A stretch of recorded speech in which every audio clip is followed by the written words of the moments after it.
자, 여러분 안녕하십니까. 2023년도 제3회차 유통관리사 2급 기출문제 해설 유통정보 진행해 보도록 하겠습니다. 자, 3회차 유통정보 과목은 좀 난이도가 상당히 높았다라고 볼 수가 있습니다. 새로운 기술에 관련된 부분, 새로운 기술들이 최근에 유통산업에 많이 접목이 되고 있는데 이제 디테일한 부분들이 이제 시험에 나온다라는 거죠. 예전에는 용어의 정의에 관련된 문제가 나왔다면 최근에는 또 용어의 정의에서 한 단계 더 발전해서 그 관련된 디테일한 부분이 나오고 있는데 상당히 좀 어렵다라는 거죠. 이런 부분이. 무려 한 10문제 가까이 출제됐어요. 기계학습에 관련된 거, 러시머닝에 관련된 부분도 나왔고 AI에 관련된 부분, 그 다음에 드론 관련돼서는 상당히 디테일한 문제가 출제됐죠. IoT, 그 다음에 웹 관련돼 가지고 시멘틱 웹 3.0, 그 다음에 빅데이터, 그 다음에 수산물 이력제 등등 여러 가지 문제가 출제가 됐습니다. 상당히 이런 부분은 어려울 수밖에 없습니다. 기존에 나왔던 문제들이 있죠. QR이라든가 EDI, 포스, 유통정보 시스템, 지식경영 이런 것들은 한 반 정도밖에 출제가 안 됐다라는 거, 상당히 어려운 부분이 있었다 말씀을 드리고요. 그래서 이제 방법은 뭐냐? 근데 2024년도부터 조금 차이가 있죠. 2024년도부터는 4과목이죠. 4과목 유통정보에 있어서 유통정보 좀 변화가 있다. 유통정보 관련돼서 새로운 내용들이 많이 추가가 되죠. 특히 SCM 관련된 부분, 서플라이 체인 매니지먼트가 본격적으로 나오기 시작하는 것이죠. 그래서 내용이 목차가 많이 세분화됩니다. 목차가 많이 변경이 돼요. 그래서 SCM 관련된 부분도 나오고 또 ERP도 이제 하나의 파트로 완벽하게 들어갔죠. 그 다음에 CRM 관련된 부분 이런 것들이 다 하나의 파트로 들어갔기 때문에 2024년도에는 아마 출제 경향이 유통정보 관련돼서 많이 바뀔 거다. 2022년도, 2023년도 관련해서 유통정보는 신조어, 신기술 관련된 용어의 정의가 상당수 출제됐지만 앞으로는 조금 바뀔 가능성이 높다라는 말씀을 드립니다. 자, 그런 차원에서 이제 받아들이시 바라고, 이제 앞으로는 유통정보에 조금은 변화가 있을 것이다. 아마 조금이 아니라 조금 많은 변화가 있을 수도 있을 거라고 생각이 듭니다. 왜냐하면 SCM이 들어왔기 때문에 20문제 중에서 SCM 관련된 부분이 한 2문제 이상 출제될 수가 있겠죠. 물론 이 SCM 관련된 부분이 1과목 유통정보뿐만이 아니라 1과목 유통물류 일반이랑 또 뗄 수가 없기 때문에 1과목에서도 출제가 될 수 있겠지만 여하튼 이제 현재는 4과목 유통정보에 들어왔다라는 거죠. 그 다음에 유통정보에 ERP에 관련된 부분도 이제 완벽하게 들어왔고, 그 다음에 CRM 관련된 부분도 완벽하게 들어왔다라는 거죠. 그 다음에 데이터베이스 관련돼서 데이터 웨어하우스, 그 다음에 데이터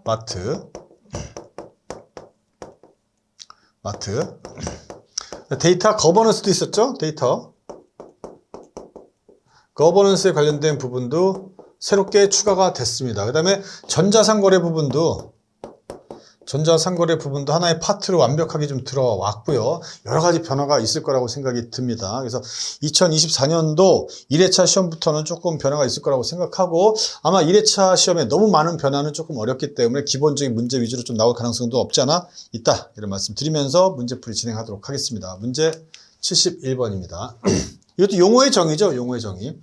아래 글상자 가로 안에 들어갈 용어를 순서대로 바르게 나열한 것은 뭐냐. 그래서 이 부분은 알파고와 관련된 부분인데 머신러닝이라고 하죠. 머신러닝 기계학습이라고 합니다. 그래서 머신러닝 관련된 부분이고 이거는 알고리즘 유형 중에서도 특히 여기 나와 있는 알파고, 그다음에 알파고에서 한 단계 발전한 애들, 얘네들은 어떤 학습을 거쳐 가지고 얘네들이 점점점 발달하냐 이거죠.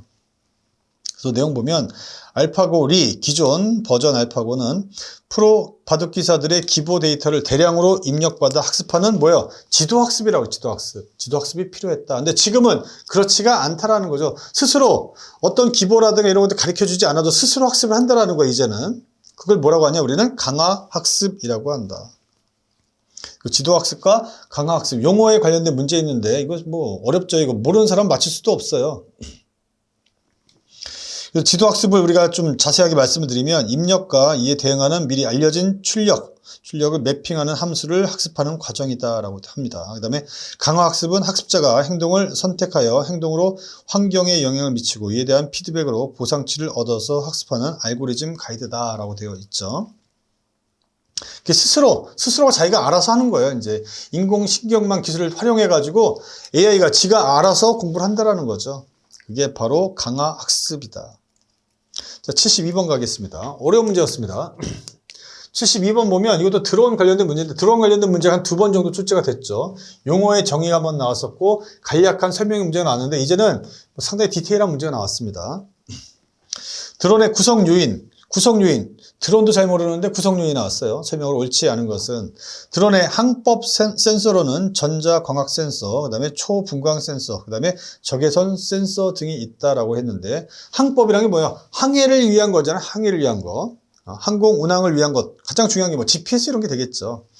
여기 나와 있는 전자광학 센서, 이거는 전자광학 센서는 드론의 탐지라든가 추적, 식별에 딥러닝 기술을 적용하는 것이다 라고 볼 수가 있겠습니다. 그래서 인식률을 높이고 드론이 어디에 있는지, 드론의 위치에 관련된 인식률, 그 다음에 추적 성능 이런 것들을 높이기 위한 게 바로 전자광학 센서입니다. 초분광 센서라는 게 있는데 초분광 센서, 드론은 기본적으로 빛의 삼원색만 분석이 가능하다고 해요. 구분이 가능하다고 하죠. 이걸 갖다 200개 이상의 파장을 분석할 수 있도록 한 게 초분광 센서인데 얘네들은 항법과는 조금 거리가 멀다. 정답은 1번입니다. 이 문제가 앞으로도 또 나올 수 있기 때문에 2번, 3번, 4번, 5번 다 맞는 지문이죠. 이걸 여러분이 한번 학습하실 필요가 있겠다. 72번은 또 나올 수 있는 부분이라고 말씀을 드렸습니다. 특히나 이 드론 부분이 유통이라든가 이제 물류에 적용될 가능성이 높아요. 무거운 건 안 되겠지만 가까운 지점에 가벼운 것들은 갖다가 빠른 시간 내에 가장 갈 수 있는 효율적인 방법 중에 하나가 드론이기 때문에 얘네들이 유통물류의 활용 가능성이 매우 높다. 그래서 앞으로도 출제 가능성이 있기 때문에 적어도 2번, 3번, 4번, 5번은 다 맞는 지문이잖아요. 이런 것들을 이제 여러분들이 공부하실 필요는 있다라는 말씀을 드리겠습니다. 73번 넘어가죠. 73번은 그래도 한번 나왔던 문제예요. 우리 시멘틱 웹과 관련된 문제가 한 2번 정도 출제가 됐죠. 그래서 이거는 어느 정도 기출문제를 좀 공부를 하신 분들은 그래도 좀 쉽게 접근할 수 있는 문제였다. 그 상자를 보면 모든 디바이스가 정보의 뜻을 이해하고 논리적인 추론까지 할 수 있는 지능형 기술로서 사람의 머릿속에 있는 언어에 대한 이해를 컴퓨터 언어로 표현하고 이것을 컴퓨터가 사용할 수 있게 만드는 기술이다. 예를 들면 이거는 시멘틱 웹은 컴퓨터가 스스로 문장이나 문맥 속의 단어 이런 것들의 미묘한 의미를 구분해서 사용자가 원하는 정보를 제공할 수 있도록 만든 웹이다라는 거죠.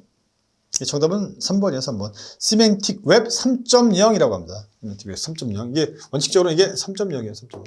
이것도 1.0, 2.0, 3.0인데 3.0이 점점 발전하는 거예요. 그래서 이제 지능화된 서비스를 제공한다라는 거죠.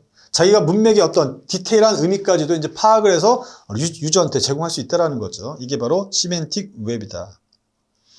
기출이 2번 됐으니까 이제 3번째니까 여러분들이 이제 이거는 접근할 수 있을 거라고 생각을 해서 이렇게 문제를 냈다라고 봅니다.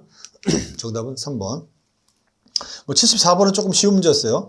공급사슬 관련된 부분, SCM 관련해서 SCM의 성과 지표들이 있습니다. 여러 가지 성과 지표들. 대표적인 게 뭐 스코어 카드 이런 거, 스코어 관련된 부분도 있죠, 이거. 이것도 대표적인 어떤 측정 지표입니다. 성과 측정 지표예요. 여하튼 간에 이 문제는 공급사슬의 성과 지표 중에서 고객 서비스의 신뢰성과 관련된 부분, 가장 중요한 게 신뢰성이다. 서비스의 신뢰성 지표로 가장 옳은 게 뭐냐 이런 거죠. 다 보셔도 평균 재고 회전율, 약속 기일 충족률, 신제품 및 서비스 출시 숫자 등등 쭉 나와 있습니다. 보시면 신뢰성과 관련된 게 뭐겠어요? 이거죠, 이거. 약속 기일을 얼만큼 잘 지키느냐 이거잖아요. 이행률이죠. 약속 기일에 대한 인도율, 이행률, 충족률, 이게 고객 서비스 신뢰성 지표의 대표적인 것이다. 정답 2번이다. 2번. 고객 만족을 위한 완전한 주문을 이행하기 위한 것이 약속 기일, 충족률 내지는 인도율, 내지는 고객 문의에 대한 대응 아니면 해결 시간 이런 것들이 여기 해당할 수가 있겠다. 정답은 2번입니다. 74번은 좀 쉬웠죠. 그래서 73번, 74번은 좀 맞춰야 되는 문제에 해당했다. 75번입니다. 75번도 여러분들이 맞춰야 되는 문제죠. 문제는 엄청 길어요. 엄청 깁니다. 문제가 상당히 사이즈가 큰데 지식 경영에 대한 설명입니다. 옳지 않은 것은. 그래서 출제자가 쉽게 맞추라고 정답을 1번 해줬어요. 1번. 피터 드러커가 나왔습니다. 피터 드러커는 재무 지식뿐만 아니라 비재무 지식을 활용해서 경영 성과를 측정하는 균형 성과표 BSC죠. BSC는 사람 이름이 나오는데 피터 드러커가 아닙니다. 아니에요. 노튼이에요. 노튼. and 뭐요? 케플란. 케플란과 노튼이 만든 게 바로 BSC다. BSC. 정답은 1번이에요. 그래서 여기 나와 있는 BSC에 관련돼서는 다른 과목에도 또 출제된 바가 있기 때문에 뭐 2번이나 출제가 된 거죠. 그 밖에 위그, 노나카, 베크만, 그 다음에 스베이비 이 4명에 대해서는 또 나올 수 있기 때문에 한번 좀 봐주시고, 특히나 제일 중요한 거 위그랑 노나카라는 사람은 반복적으로 출제된 사람들이니까 유통정보에서는 좀 중요성을 가지고 있습니다. 정답 1번이다. 76번입니다. 76번은 웹 2.0에 대해서 묻고 있습니다. 웹 2.0을 가능하게 하고 지원하는 기술에 대한 설명, 가장 옳지 않은 것은, 이거 뭐 상당히 어려운 문제죠, 이거. 폭소놈이라는 단어도 나오고, UCC 정도는 여러분들이 알 수가 있겠죠. 네, 메시업, API, 그 다음에 RSS. RSS는 또 가끔 나오기도 해요. 우리가 여기 익숙한 단어가 몇 개 없죠. 몇 개 없다 보니까 이런 단어는 상당히 어렵다라는 거예요. 웹 2.0 가능하게 하고 지원하는 기술 설명, 가장 옳지 않은 건 뭐냐. 폭소놈이란 자유롭게 선택된 일종의 태그인 키워드를 사용해서 구성원들이 함께 정보를 체계화하는 방식이다. 이제 어쩔 수 없습니다. 이런 거는 용어의 정의를 알아둘 수밖에 없다. 용어의 정의. 두 번째, UCC는 잘 아시죠? 유저 크리에이티드 컨텐츠 됐습니다. UCC는 사용자들이 웹 컨텐츠 생산자인 동시에 소비자로서의 역할을 가능하게 하여 참여와 공유를 지원하는 거, 이거죠. 참여와 공유를 지원하는 거. 우리 유튜브 관련해서 UCC 얘기 많이 나오죠, 이거는. 세 번째, 메시업이라는 단어가 나왔습니다. 가장 옳지 않은 거. 메시업은 웹 컨텐츠를 소프트웨어가 자동적으로 이해하고 처리할 수 있도록 지원해서 정보와 지식의 공유 및 협력을 촉진하는 거, 이렇게 되어 있는데, 그게 아니라 메시업은 웹 서비스 업체들이 제공하는 각종 컨텐츠와 서비스를 융합하여 새로운 웹 서비스를 만들어내는 것, 이게 바로 메시업이다. 메시업. 어렵죠? 어렵습니다. 용어의 정의가 틀렸다라는 거죠. 그래서 메시업은 웹 서비스 업체들이 제공하는 각종 컨텐츠, 그다음에 서비스를 융합하는 거예요. 융합해서 새로운 웹 서비스를 만들어내는 것, 이것을 우리는 메시업이라고 한다. 정답은 4번이고요. 이제 어쩔 수 없습니다. 여기 나와 있는 1번, 2번, 4번, 5번 이런 용어들을 이제 여러분들이 정리를 해서 암기할 수밖에 없다. 또 나온다면 어때요? 똑같이 나오겠죠. 똑같이. 자, 77번입니다. 77번도 일반적인 문제는 아니에요. 당연히 물류의 중요성 관련돼서 강조되는 이유, 가장 옳지 않은 것, 이런 문제가 나올 수 있는데, 사람 이름이 나와요. 스튜어드. 잘 나오지도 않는 사람이죠.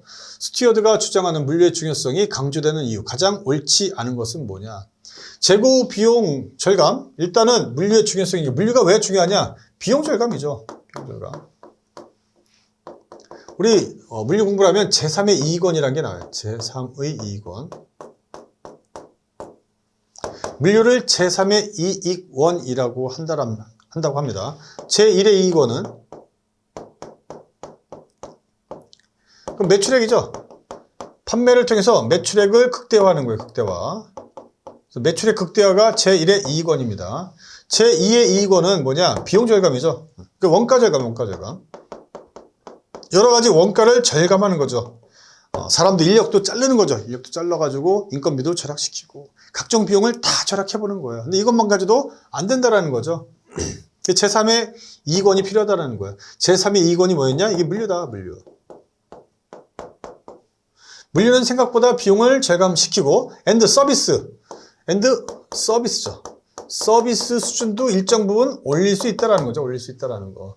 근데 이 두 가지 비용을 절감하는데 원래 서비스의 수준이 올라갈 수는 없습니다. 둘 관계를 우리 트레이드 오프라고 하는데, 트레이드 오프 관계라고 하는데, 이게 물리에서는 가능성이 있다라는 거예요. 있다라는 거. 비용도 절감하면서 서비스 질도 일정 부분 올라갈 수 있다. 어떻게? 물류의 대량화. 물류의 대량화. 규모 경제가 발생한다면 비용이 절감이 되고요. 대형화시키고 또 물류 기업을 전문화시키면, 제3자 물류처럼 전문화시키면 서비스 수준도 일정 부분 올라간다라는 거예요. 다른 분야에서는 쉽지 않다라는 거. 하지만 여기서는 가능하기 때문에 물류에서는 비용 절감, 그 다음에 서비스 수준을 향상시키는 거, 이걸 어떻게 조화시키느냐, 이 조화시키느냐가 상당히 중요하다. 그래서 물류 자체가 중요성이 있다라는 거죠.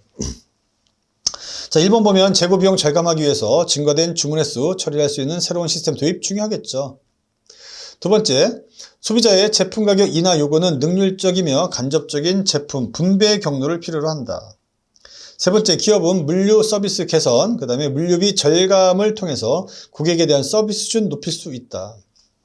네 번째, 소비자의 제품에 대한 다양한 요구는 재고, 저장 단위 수의 증대를 필요로 하며 이는 다목적 창고 재고 유지, 재고 불균형 등의 문제를 발생하기도 한다. 이거죠.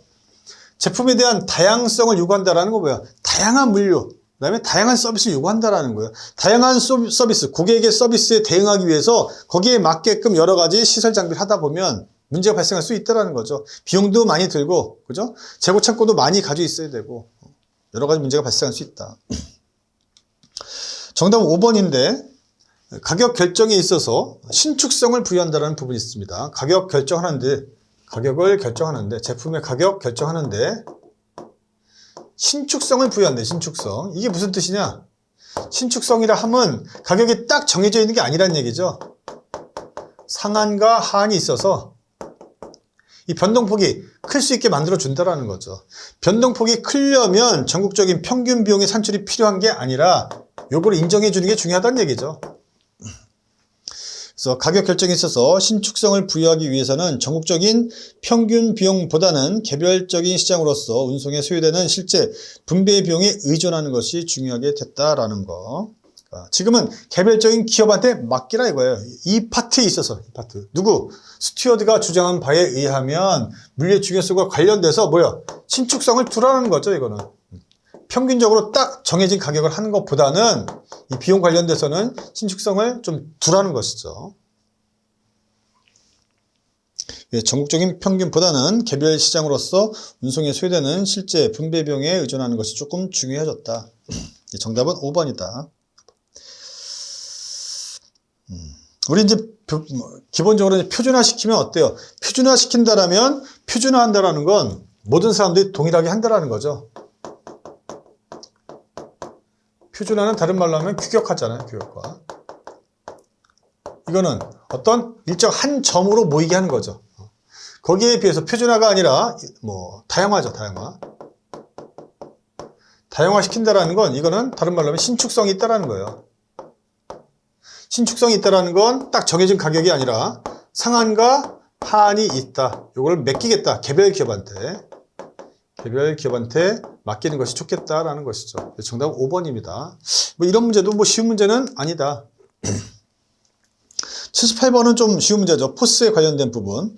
포스 시스템 도입에 따른 장점으로 가장 옳지 않은 거 매번 나오는 문제니까 이거 나머지 쭉 한번 보시고 5번에 보면 CPFR이 나옵니다. Collaborative Planning, Forecasting and Replenishment. 그래서 Replenishment는 뭐예요? 재고를 보충해 주는 거죠. 자동 보충해 주는 거예요. CPFR은 어디서 나오는 거냐? 이거는 SCM에서 나오는 거죠. SCM. Supply Chain Management랑 관련되는 것이고 포스랑은 전혀 상관성이 없다. 판매 시점 정보관리 시스템 이거랑은 전혀 관련성이 없다라는 거죠. SCM 있으면 Supply Chain Management 이거는 1레벨이 있고 2레벨이 있고 뭐 3레벨이 있어요. 1레벨은 SCM 이게 전체적으로 차지하는 것이고 2레벨은 SCM을 갖다가 산업별로 적용한 것이죠. 뭐 QR이라든가 뭐 ECR, EFR 뭐 이런 것들 있죠. 거기에 좀 뭐가 들어간다? CPFR도 들어간다. CPFR 이런 것들 들어간다는 것이죠. 그래서 SCM을 갖다 응용한 파트에 해당하는 게 바로 CPFR이다. 얘는 포스랑은 상관성이 별로 없다라는 거, 무관하다라는 거 알아두시면 되겠습니다.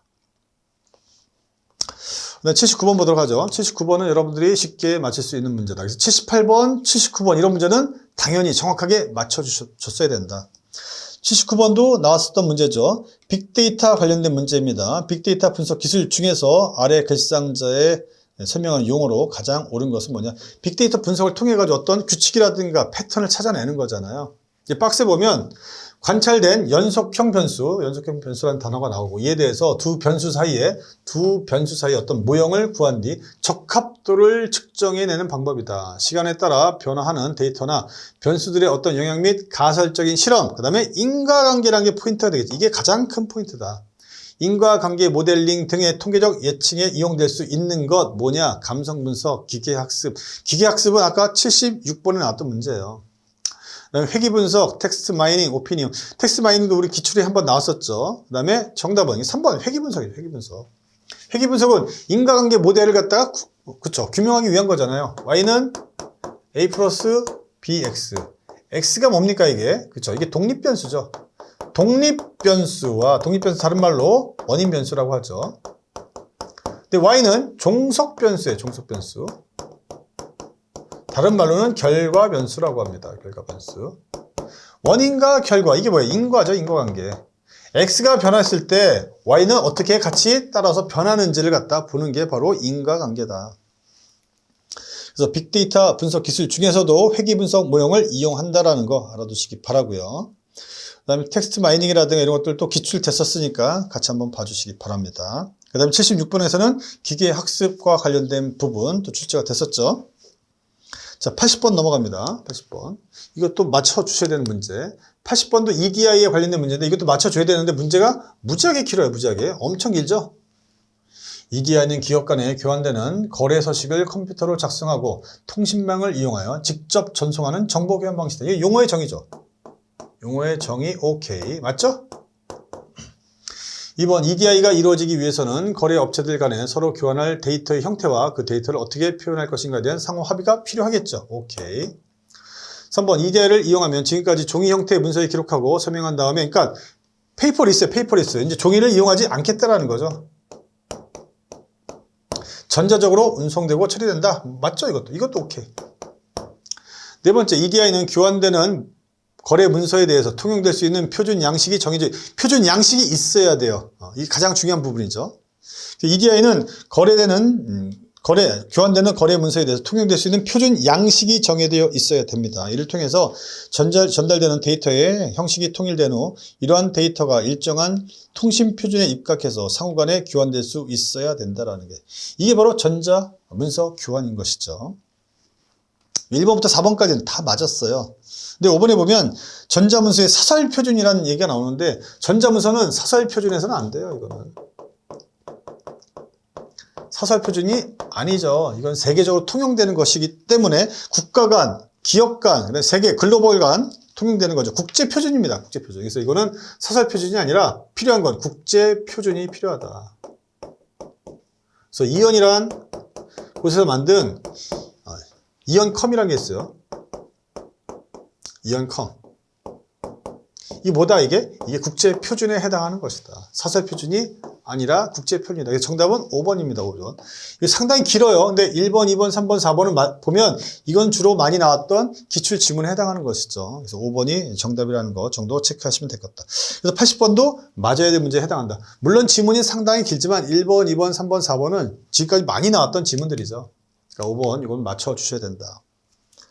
81번인데요. 요거는 이제 상식적으로 아니면은 여러분들이 공부하시면서 쌓인 지식으로 맞힐 수 있다.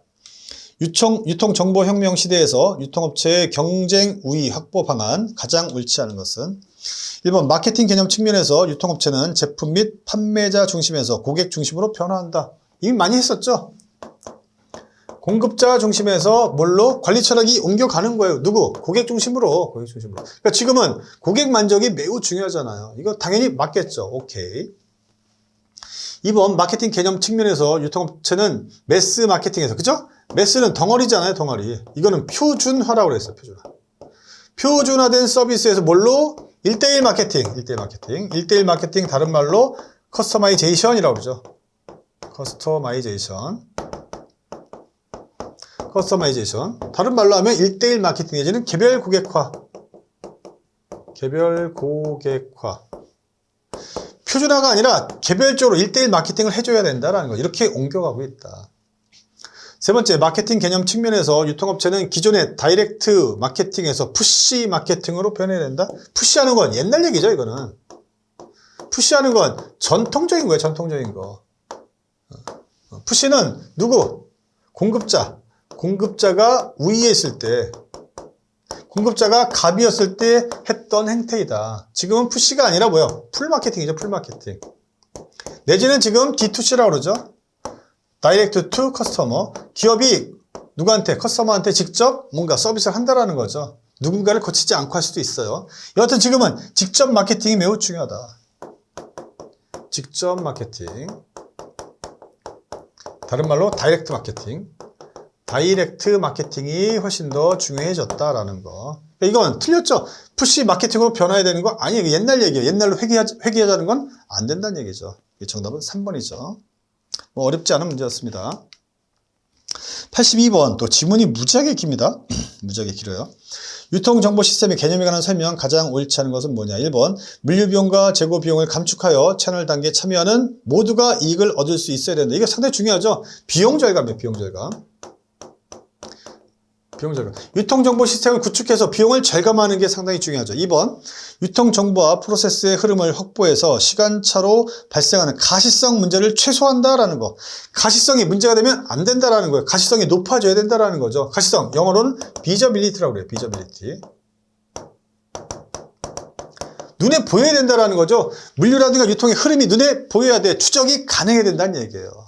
유통정보 시스템이 잘 갖춰져서 구축이 된다면 물건이 어디로 흘러가고 있는지 흐름도를 다 파악할 수 있다는 거죠. 가시성이 높아진다.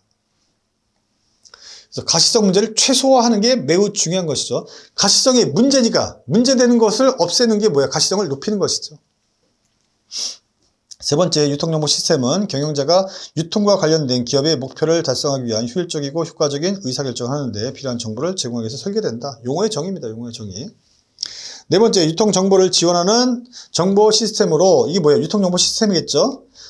관련된 기존 시스템의 정보를 추출, 변환, 저장하는 과정을 거쳐 업무 담당자 목적에 맞는 정보만을 모아서 관리할 수 있도록 하는 거. 이게 뭡니까? 여기 나와 있는 추출, 변환, 저장, 이게 뭐 ETL이죠? ETL. extraction, 뽑아내는 거죠. 추출하는 거. 그다음에 transform, 변환하는 거. 그다음에 loading, 저장하는 거. ETL이죠. 이거 데이터 마트에서 나오는 거죠. 데이터 마트. 추출, 변환, 저장 과정을 거쳐서 업무 담당자 목적에 맞는 정보만을 모아놔서 뭐 데이터 마트에 해당하는 것이다. 유통정보 시스템 전반적인 내용에 해당하는 것은 아니다. 정답은 4번이다. 4번. 유통정보 시스템은 용어의 정의를 한다면 유통정보 시스템이란 기업의 유통활동 수행에 필요한 정보의 흐름을 통합하는 기능이다. 전사적 유통 또는 통합 유통을 가능하게 하는 것이다 라고 보시면 되겠습니다. 정답은 몇 번? 4번입니다. 4번. 이 문제 정도도 맞출 수 있는 문제에 해당하겠죠. 자, 83번 지식관리 시스템에 관련된 문제인데 이건 상식적으로 접근할 수 있죠. 지식관리 시스템에 관한 설명 가장 옳지 않은 것은 뭐냐라고 되어 있는데 정답은 몇 번이에요? 5번이에요. 지식관리 시스템은 지식관리 플랫폼으로 고객지원센터 등 기업 내부 지원을 위해서 활용되고 있으며 챗봇이라든가 디지털 어시스트 등 고객 서비스와는 거리가 멀다? 아니죠. 이런 단어는 들어가면 안 되죠. 고객 서비스를 개선하기 위해서 다 활용하고 있다. 챗봇도 활용하고 있고요. 디지털 어시스트 이런 거 다 활용하고 있습니다. 챗봇 요즘 많이 이용하고 있죠.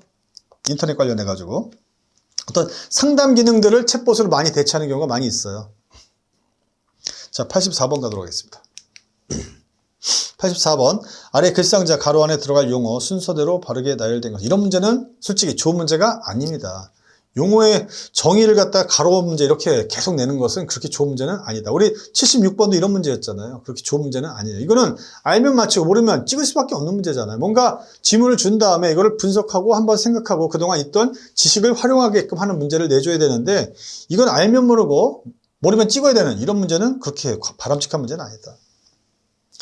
오픈 AI는 대화형 인공지능 챗봇 서비스인 챗 GPT를 개발하였다. 챗 GPT 등장은 무슨 서비스의 대중화를 알리는 첫 시작이었다. 이거 뭐예요? 이거 생성형 AI라고 그러죠. 이거는 그래도 최근에 많이 회자가 되고 있으니까 좀 알 수는 있는데 뭐 그렇게 좋은 문제는 아니죠. 생성형 AI입니다. 기존에는 뭐였어요? 식별형 AI였다. 그런 것들 정도 알아두시면 되겠고요. 85번 넘어갑니다. 85번. 85번은 바코드와 관련된 문제인데 최근에 또 바코드와 관련된 문제도 그게 쉽지 않게 나오고 있어요. 상당히 어렵게 나오고 있어요. 기존 문제랑 좀 많이 다르죠. 1번 정도 ITF 14가 나오면 이건 물류죠. 물류. 14단위 14자리라는 거 알 수가 있는 것이고요. 이번에 보면 옳지 않은 거니까 1번은 정답. 이거 맞아요. 이거는 맞으니까 이런 거 정답 체크하면 안 됩니다.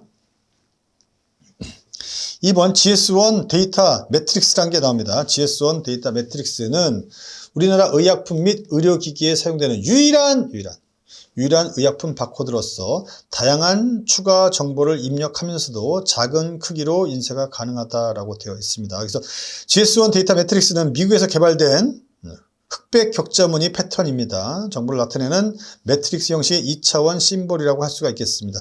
우리나라에서는 의약품 바코드로서 GS1 13이라는 게 있어요. GS1 13. 13, 요게 활용되고 또한 요것도 활용될 수가 있겠다. 이건 2차원 바코드죠, 이거는. 이거는 2차원 바코드. 일반적으로 우리나라에서 GS1 13이란 의료용 바코드를 이용하고 있다. 그러니까 유일한, 뭐뭐만, 오직 이런 단어가 들어가면 틀릴 가능성이 높은 거죠. 정답은 2번입니다. 나머지 3번, 4번, 5번 보시는데, 상당히 디테일하고 어려운 지문이라고 볼 수가 있겠습니다. 86번. IoT 관련된 문제인데, IoT 관련된 문제도 이 전에는 어때? 이 앞전에는 대부분 용어의 정의에 관련된 문제가 많이 나왔는데, 이거는 또 용어의 정의가 아니라 전체적으로 IoT 내용을 알고 있느냐, 이런 문제예요. 자, 사물 인터넷, IoT, 인터넷 오브 띵스 이렇게 돼 있죠. 이거에 대한 설명 가장 옳지 않은 것은 앞으로 나온다면 이제 이런 식으로 출제가 된다라는 거죠. 이제 앞전에는 용어의 정의가 이제 몇 번 출제가 됐다면 이제는 용어의 정의뿐만 아니라 IoT 관련된 사물 인터넷 관련돼서 기본적인 내용을 알고 있느냐 이런 문제가 나올 수 있기 때문에 가장 옳지 않은 거잖아요. 하나는 틀리고 나머지 4개는 맞잖아요. 4개 맞는 지문들은 이제는 여러분들이 공부가 되어 있어야 된다. 옳지 않은 거. 자, 1번. 오늘날 5G죠, 5G. 그 다음에 기타 유형의 네트워크 플랫폼이 거의 모든 곳에서 빠르고 안정적으로 대량의 데이터 세트를 처리해 주어서 IoT 연결성을 높여주고 있다. 연결성이 높여주고 있다. 두 번째, 연결 상태는 24시간 계속 진행된다. 세 번째, IoT는 보안 및 개인정보 보호 위험, 기술 간의 상호 운영성, 데이터 과부하, 비용 및 복잡성 등의 이슈가 관리되어야 한다. 네 번째, 서비스 방식은 빠르고 쉽게 찾을 수 있는 풀 방식이 아니라 뭐야, 이제? 이거는. 반대로 푸시입니다. 푸시 방식. 푸시하면 어때? 이건 일단 빨라지는 거죠. 밀어내는 거니까. 사물 인터넷, IoT는 사람과 사물을 빠르고 쉽게 찾아야 하기 때문에 푸시 방식을 기본으로 한다고 합니다. 저도 처음 들어본 거예요, 이거. 푸시 방식을 기본으로 한다는 거죠. 푸시 방식을 기본으로 한다. 빠르게 하기 위해서. 신속성을 담보하기 위해서 풀 방식보다는 풀은 어떻게 끌어야 된단 말이죠. 끌어야 되는 것보다는 푸시하는 방식을 활용하고 있다. 뭐 이런 문제 상당히 어렵죠, 이런 거. 전문가가 아니면 맞히기도 어려워요. 그 다음에 기존에 교과서에도 나와 있지 않은 내용이에요. 교과서에 싣기가 매우 어렵죠. 여기저기 이런 기술들이 산재되어 있기 때문에 한 곳에 모으는 자체도 솔직히 쉽지는 않습니다. 자, 87번은 대신 86번이 그렇다면 87번 이거 무조건 맞아야 되죠. 이거 맞아야 되는데 틀리면 끝나는 겁니다. 일단 의료산업이란 단어가 딱 도입이 됐죠. 의료산업에서 도입되기 시작했으며 소비자 위주의 시장 환경에 재고 부담을 줄여준대요. 쭉 읽어보면 정보를 공유하고 신속한 정확한 정보 공유 다 나왔죠. 이거 뭡니까 이거? SCM에 관련된 거잖아요. SCM에 관련된 건데 그 중에서도 의료산업이다. 의료산업. 이거 뭐야? 퀵 리스폰스 QR이죠. QR. 이거 틀리면 맞힐 문제가 없습니다. 정답은 2번이에요, 2번. 2번인데 요거 1번. 풀필먼트란 단어도 이제 좀 잘 알아두셔야 되고, 또 한번 출제가 된 바가 있죠. 풀필먼트. 쿠팡 같은 게 대표적인 풀필먼트다. 자, 88번. 문제가 또 꽤 길어요. 문제 자체가 깁니다. 문제 자체가 긴데, 스미스, 밀버그 막 쭉 나왔는데, 이 문제는 뭡니까? 이거예요, 이거. 프라이버시 침해에 관련된 문제입니다. 그래서 프라이버시 침해 우려에 대한 설명 가장 옳지 않은 것. 문제는 이거예요. 별게 없어요. 별게 없습니다. 프라이버시 침해에 대한 설명으로 가장 옳지 않은 것. 이런 거는 필요도 없는 지문이죠. 문제만 길게 만들었어요. 누가 만들었는지 모르겠지만.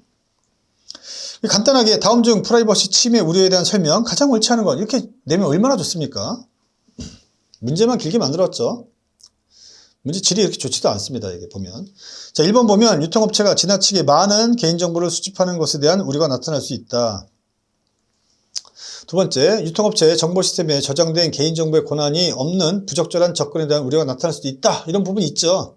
이런 거와 관련돼서 옵트인이라든가 최근에 나왔던 거, 옵트인, 옵트아웃인가요? 이런 것들이 개인정보와 관련된 부분이죠. 이런 것들이 훨씬 더 중요할 수 있습니다. 2024년도에는 프라이버시와 관련돼서 우리 유통정보의 하나의 파트로 들어갔어요. 내년도에 또 나올 겁니다, 이게.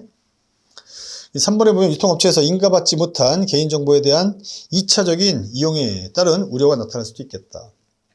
4번 유통업체가 보유하고 있는 개인정보의 의도적 또는 사고적인 오류에 대해서 적절하게 보호되고 있는지에 대한 우려가 나타날 수도 있겠고요. 5번, 유통업체가 데이터 3법이라는 게 있습니다. 개인정보보호법, 그다음에 정보통신망법, 그다음에 신용정보법, 이 세 개를 합쳐서 우리는 뭐라고 한다? 그쪽이 데이터 3법이라고 해요. 자, 유통업체가 데이터 3법을 적용하여 개인정보를 활용함에 따라서 개인이 자신의 정보에 대한 접근 권한을 차단당하는 상황이 발생할 수 있다? 이건 말도 안 되는 거죠. 내 정보를 내가 접근하는데 왜 차단당해? 이건 말도 안 되는 거야. 데이터 3법은 이런 게 아니란 얘기죠. 개인정보를 보호하기 위한 것이죠. 정답은 5번이다. 내 정보를 보호하는데 내가 접근을 못한다? 이건 말도 안 되는 얘기죠. 이런 문제는 틀릴 수가 없는 문제다. 문제는 상당히 길어 보이는데 난이도는 하다, 하. 89번. 89번은 나왔던 문제죠.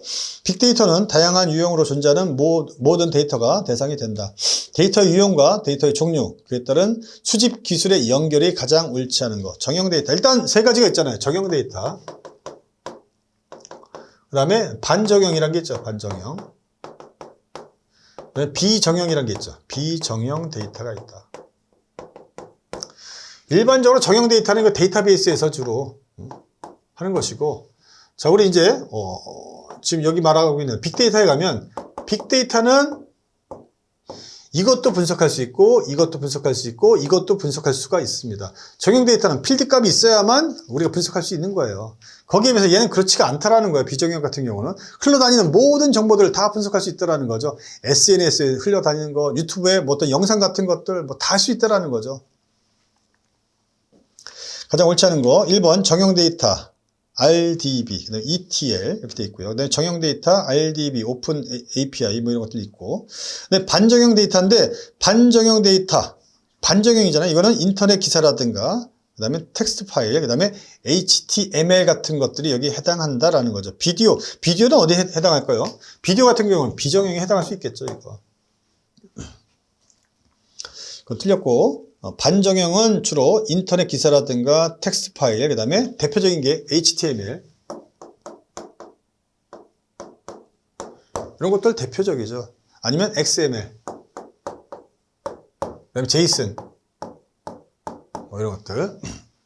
저런 것들이 대표적이다. 3번이 틀렸다라는 거 여러분 체크해 주시면 될 것 같고요. 자, 마지막 문제 가겠습니다. 90번. 정부는 처음 나온 문제야, 이런 것들 뭐 찌그러운 거죠, 찌그러운 거. 정부는 수산물의 건강한 유통을 위해서 수산물 이력제를 시행하고 있습니다. 이에 대한 설명 가장 옳지 않은 것. 지금까지 한 번도 안 나왔는데 이걸 어떻게 알아요? 책에도 없는 거를. 어렵죠. 정답은 2번이라고 합니다. 수산물 이력제의 등록 표시는 표준화와 일관성을 위해서 바코드로 된 이력 추적 관리 번호만 사용한다. 뭐뭐만 이런 것들은 좀 틀릴 가능성이 높죠. 뭐뭐만 관리한다. 바코드로 된 이력 추적 관리 번호만 사용한다. 이렇게 되어 있는데 수산물 이력제는 제가 좀 찾아보니까 수산물 이력제라는 게 있어요. 수산물이 어디서 왔는지, 통영에서 왔는지, 일본에서 왔는지 알아야 될 거 아니겠어요? 일본 후쿠시마에서 오면 큰일 나잖아요. 사 먹으면 안 되잖아요. 그러기 위해서 뭔가 이력 추적 관리 번호로 이런 것들 붙여놨어요. 근데 바코드가 아니라 QR코드를 이용하도록 되어 있다고 합니다. 최근에는 QR코드를 많이 이용하죠. 왜냐하면 바코드는 어때요? 정보량이 많지가 않아요. 그렇기 때문에 2차원 QR코드를 많이 이용하고 있습니다. QR코드는 정보량이 많아졌죠. 2차원 가니까. 이거보다 더 많은 게 RFID다. RFID. 이번 2023년도 3회차에는 또 RFID에 관련된 문제가 출제가 안 됐습니다. 내년도에는 출제될 가능성이 매우 높겠죠. 여하튼 90번은 정답 2번이다. 바코드가 아니라 QR코드를 이용한다. 이런 말씀 드리면서 이번 시간 마무리하도록 하겠습니다. 여러분 이번 시간도 수고 많으셨습니다. 감사합니다.